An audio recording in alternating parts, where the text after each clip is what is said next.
بعثت نبوت 611 عیسوی یعنی 611 AD وہ سال تھا جب تمام عالم کفر اور شرک کی سیاہ چادر میں پوری طرح لپٹ چکا تھا اور ہر طرف ایک مایوسی اور الم یعنی درد کی کیفیت تھی۔ ان حالات میں حق تعالی شانہ نے ایک بار پھر نور نبوت کو ظاہر کرنے کا ارادہ فرمایا تاکہ خلق آدم اس ضلالت اور گمراہی سے باہر آ سکے جس میں گرفتار ہو کر وہ سوائے جہنم کے کبھی نہ بھر سکنے والے گڑھوں میں گرنے کے کہیں اور نہیں جا سکتی تھی۔ اسلام کیا ہے؟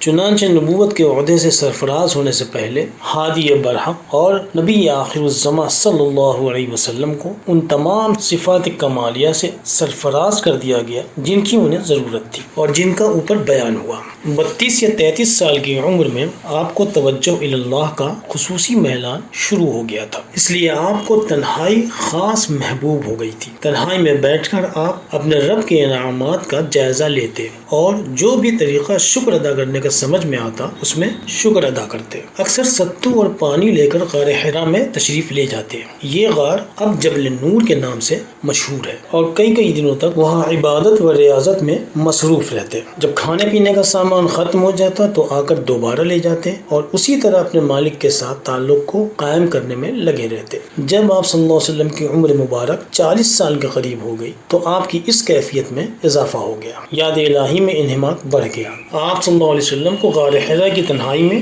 سچے خواب نظر آنے لگے۔ جو کچھ رات کو دیکھتے صبح وہی سب پیش آتا۔ روایات میں آتا ہے کہ اس حال میں آپ نے تقریباً 7 سال گزارے، لیکن ان 7 برسوں میں سے آخری 6 مہینے یہ کیفیت اپنے عروج پر رہی، یعنی آخری 6 مہینوں میں آپ صلی اللہ علیہ وسلم نے لگ بھگ تمام اوقات اسی غار میں گزارے اور اس حال سے رویائے صادقہ یعنی سچے خوابوں کا سلسلہ بدستور جاری رہا۔ نزول قرآن کا آغاز ٹھیک 40 سال کی عمر میں جب خدا تعالیٰ کی طرف سے عطا کی ہوئی روحانی طاقتوں سے آپ پوری طرح معمور ہو گئے اور اس قابل ہو گئے کہ وحی الہی کو برداشت کر سکے تو آپ صلی اللہ علیہ وسلم کے پاس اللہ تعالیٰ کے بھیجا ہوا قاصد یعنی فرشتہ اسی غار کی تنہائی میں حاضر ہوا جہاں آپ صلی اللہ علیہ وسلم عبادت میں مشغول رہتے تھے اور آ کر بولا اقرا یعنی پڑھ۔ فرشتے کی آواز سن کر آپ نے فرمایا ما انا بقاری یعنی میں پڑھنا نہیں جانتا۔ یہ سن کر فرشتہ آپ کے قریب آیا اور آپ کو اپنی باہوں میں زور سے بھینچ لیا، پھر چھوڑ کر بولا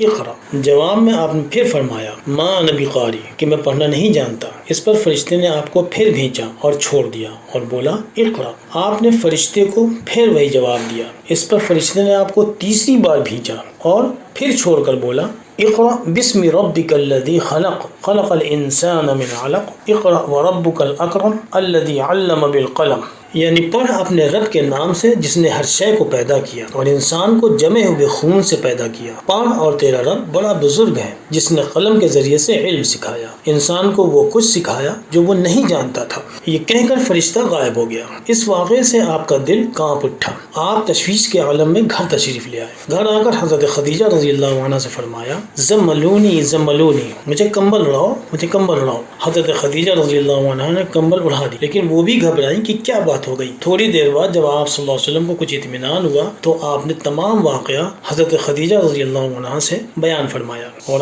آخر میں کہا لقد خشیت علی نفسی، یعنی مجھے تو اپنی جان کا خوف ہو گیا ہے۔ اس پر حضرت خدیجہ رضی اللہ عنہ نے وہ جواب دیا جو تاریخ کے صفحوں میں سنہری حرفوں میں لکھا گیا، کیونکہ ایسا جواب دینا کسی عام انسان کے بس کی بات نہیں تھی۔ حضرت خدیجہ رضی اللہ عنہ نے کہا کلا ابشر فواللہ لا يحزنك اللہ ابدا انك لتصل الرحم وتصدق الحدیث وتحمل الکل وتقبل العدوم وتقری الضیف وتعین علی نوائب الحق، یعنی ہرگز نہیں بلکہ آپ کو خوش ہونا چاہیے، واللہ خدا آپ کو کبھی رسوا نہیں کرے گا، کیونکہ آپ ہمیشہ صلہ رحمی کرتے ہیں، یعنی رشتہ داروں کے ساتھ اچھا معاملہ فرماتے ہیں اور ہمیشہ سچ بولتے ہیں اور ان کے اخراجات برداشت کرتے ہیں جن کے پاس اپنے لیے کافی نہیں ہے، اور آپ میں وہ تمام اخلاقی خوبیاں موجود ہیں جو لوگوں میں نہیں پائی جاتی، اور آپ مہمان نواز ہیں اور حق باتوں اور نیک کاموں کی وجہ سے اگر کسی پر کوئی مصیبت آ جائے تو آپ اس کے مددگار بن جاتے ہیں۔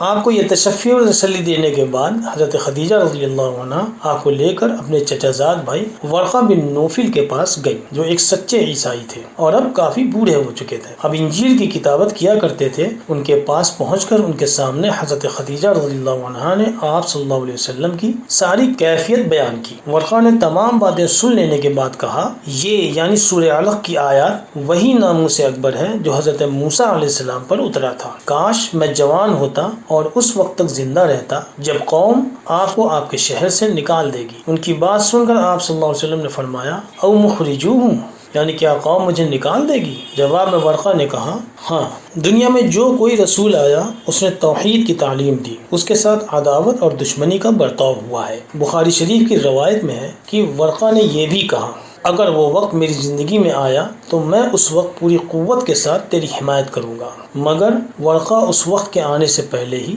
انتقال کر گئے۔ آپ کی تصدیق کرنے والے اولین،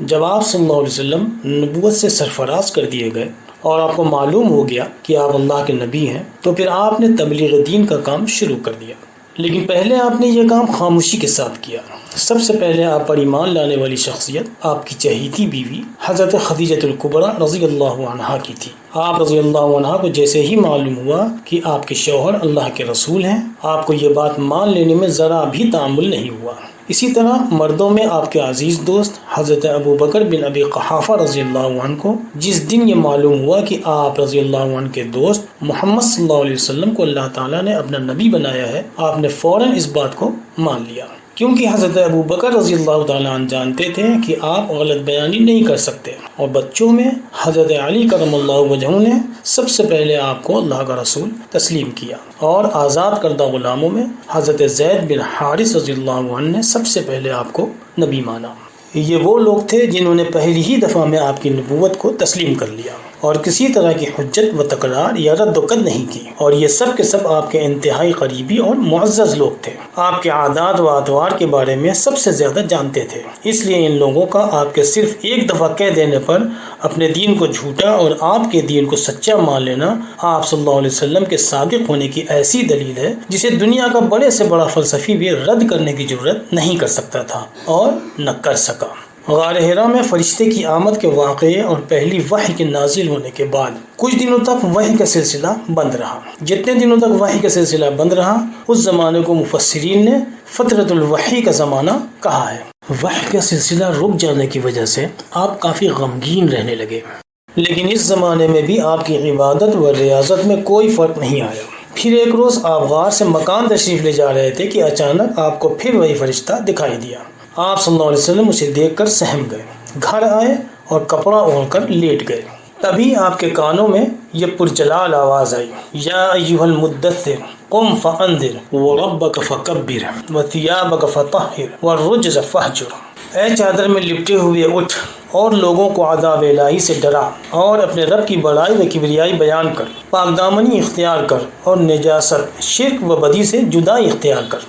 جبرائیل امین علیہ السلام کا وضو اور نماز کا درس۔ اس کے بعد وحی کا سلسلہ جاری ہو گیا۔ اسی دوران ایک روز جبرائیل امین علیہ السلام آپ کو ایک پہاڑ کے دامن میں لے گئے اور آپ کو ایک طرف کھڑا کر کے دکھایا کہ وضو کیسے کیا جاتا ہے۔ آپ نے بھی اسی طرح وضو کیا جس طرح حضرت جبرائیل علیہ السلام نے کیا تھا۔ پھر جبرائیل امین نے نماز بھی پڑھائی۔ صحیح بخاری میں ہے کہ ایک مرتبہ آپ بیماری کی وجہ سے 2-3 رات تک تہجد میں نہ اٹھ سکے، تو وحی کے نزول میں کچھ تاخیر ہوئی اور جبرائیل امین کچھ دن تشریف نہ لائے، تو ابو لہب کی بیوی ام جمیل نے طعنہ دیا کہ معلوم ہوتا ہے محمد کو اس کے رب نے چھوڑ دیا ہے، اور بعض روایت میں آتا ہے کہ اس نے کہا کہ اس کے شیطان نے چھوڑ دیا ہے۔ ایسی باتوں سے آپ کو تکلیف پہنچتی ہے، اور اللہ سبحانہ وتعالی نے آپ کی تسلی میں فرمایا، والضحیٰ واللیل اذا سجى ما ودعك ربك وما قلى وللآخرة خير لك من الأولى ولسوف يعطيك ربك فترضى۔ دھوپ کے چڑھتے ہوئے وقت کی قسم اور رات کی قسم جب وہ چھا جائے، تیرے رب نے نہ تجھے رخصت کیا اور نہ بیزار ہوا، البتہ آخرت تیرے لیے دنیا سے بہتر ہے، اور تیرا رب تجھ کو اتنا دے گا کہ تو راضی ہو جائے گا۔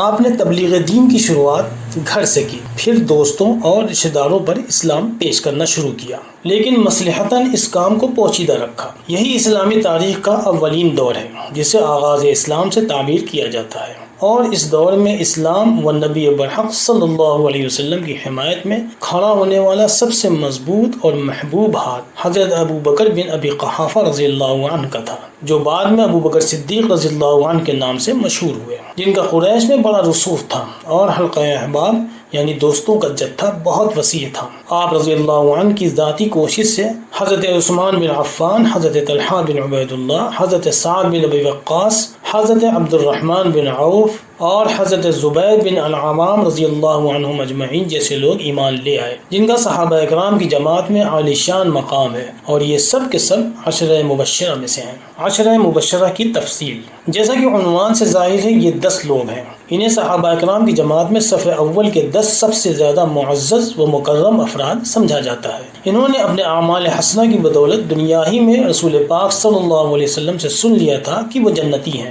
ان 10 بزرگوں کی فہرست اس طرح ہے: حضرت ابو بکر صدیق رضی اللہ عنہ، حضرت عمر فاروق، حضرت عثمان غنی، حضرت علی کرم اللہ وجہہ، حضرت عبد الرحمن بن عوف، حضرت طلحہ، حضرت زبیر، حضرت سعد بن وقاص، حضرت ابو عبیدہ بن الجراح اور حضرت سعید بن زید رضوان اللہ تعالی علیہم اجمعین۔ غرض بعد میں حضرت ابو عبیدہ بن الجراح، حضرت ابو سلمہ، حضرت عبد الاسد بن ہلال، حضرت عثمان بن مظعون، حضرت قدامہ بن مظعون، حضرت سعید بن زید، حضرت فاطمہ جو عمر بن خطاب کی بہن تھیں، اور حضرت سعید رضی اللہ عنہم وغیرہ بھی اسلام میں داخل ہو گئے۔ یہ یاد رکھنے والی بات ہے کہ عمر بن خطاب سے پہلے جو بعد میں فاروق اعظم کے نام سے مشہور ہوئے، ان کی بہن اور بہنوئی ایمان لا چکے تھے۔ اس طرح مسلمانوں کے اسلام میں داخل ہونے کا سلسلہ شروع ہو گیا۔ تھوڑے سے عرصے میں ان فدایان اسلام کی ایک چھوٹی سی جماعت تیار ہو گئی۔ ان میں عورتیں بھی تھیں، مرد بھی تھے، بچے بھی تھے اور عمر دراز بھی تھے۔ مشرکین چونکہ طاقتور تھے، اس لیے ان کے شر سے بچنے کے لیے مسلمان مکہ سے باہر جا کر پہاڑوں اور گھاٹیوں میں نمازیں ادا کیا کرتے تھے۔ اس خفیہ عبادت اور تبلیغ کا سلسلہ تقریباً 3 سال چلا۔ اس دوران لوگ اسلام کی سچائی اور پاکی کو پرکھ اور سمجھ کر اس میں آہستہ آہستہ داخل ہوتے رہے۔ شروع میں قریش مکہ نے اس دین کو اپنے لیے نقصان دہ نہیں سمجھا، اس لیے اس کی مخالفت کی بھی کوشش نہیں کی، صرف زبانی مذاق اڑایا کرتے تھے اور سمجھتے تھے کہ بہت سے مذہبی پیشواؤں کی طرح ایک نئے دین کا پیشوا مکہ میں بھی پیدا ہو گیا ہے۔ انہیں خبر نہیں تھی کہ یہ نیا نہیں بلکہ سب سے پہلا اور پرانا دین ہے، جسے لے کر سیدنا حضرت آدم علیہ السلام تشریف لے آئے تھے، اور اب یہی ان سب کا دین بننے والا ہے، اور ان کے بیچ کسی نئے دین کا پیشوا نہیں بلکہ خاتم النبی صلی اللہ علیہ وسلم موجود ہے۔ اور اسی بے خبری کی بنا پر مشرکین مکہ کو مسلمانوں سے اپنے دین کو کچھ خاص خطرہ نہیں معلوم ہوتا تھا۔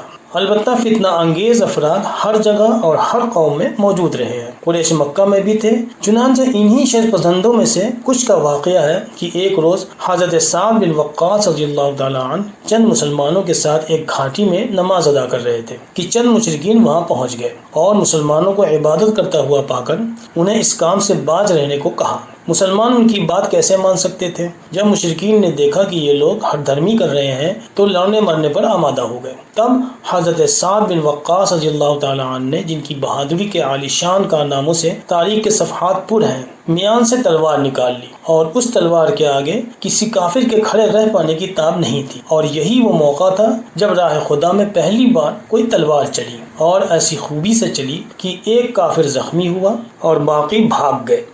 آپ کے چچا ابو طالب کا آپ صلی اللہ علیہ وسلم سے سوال۔ اسی طرح ابتداء اسلام کے ان شروعاتی 3 سالوں میں ایک اور اہم واقعہ پیش آیا کہ ایک روز جناب رسول اللہ صلی اللہ علیہ وسلم اپنے ساتھ حضرت علی کرم اللہ وجہہ کو لے کر ایک گھاٹی میں نماز پڑھ رہے تھے کہ حضرت علی رضی اللہ تعالیٰ عنہ کے والد اور آپ صلی اللہ علیہ وسلم کے چچا ابو طالب اس طرف آ نکلے اور کھڑے ہو کر دونوں کو نماز پڑھتا ہوا دیکھنے لگے۔ جب آپ صلی اللہ علیہ وسلم نماز ختم کر چکے تو پوچھا، یہ کیا مذہب ہے جو تم نے اختیار کیا ہے؟ جواب میں رسول اللہ صلی اللہ علیہ وسلم نے فرمایا، یہ دین ابراہیمی ہے اور آپ بھی اس دین کو قبول کر لیجئے۔ اس پر ابو طالب نے کہا، میں تو اپنے باپ دادا کے مذہب کو نہیں چھوڑ سکتا۔ پھر حضرت علی رضی اللہ عنہ کی طرف متوجہ ہو کر کہا، بیٹا تم محمد صلی اللہ علیہ وسلم کا ساتھ نہ چھوڑنا، مجھ کو یقین ہے کہ محمد صلی اللہ علیہ وسلم تم کو نیکی کے سوا کسی برائی کی ترغیب ہرگز نہ دیں گے۔ ابو طالب کا یہ کہنا مشرکین مکہ کے لیے رسول اللہ صلی اللہ علیہ وسلم کے صادق القول ہونے کی